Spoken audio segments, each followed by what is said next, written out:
ఈ మధురమైన వంటకం పేరు గార్లిక్ నూడిల్స్. తయారీ విధానం చెప్తారండి. ముందుగా ఒక ఉల్లిపాయ, అదే అలియాస్ గార్లిక్, 2 మ్యాగీ ప్యాకెట్లు, తర్వాత ఒక కటింగ్ చెక్క తీసుకోండి మీ కన్వీనియన్స్ బట్టి కట్ చేయడానికి.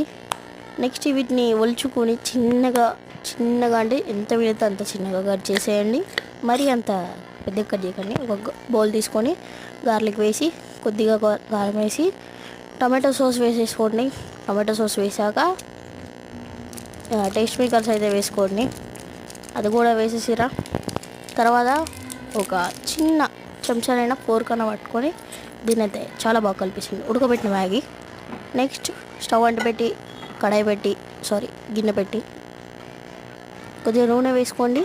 అందులో మనం కలిపిన మిశ్రమాన్ని వేసుకున్న తర్వాత మ్యాగీ వేసుకున్న తర్వాత దీన్ని కలిపేసేయండి చాలా బాగా. మీకు వీలైనంత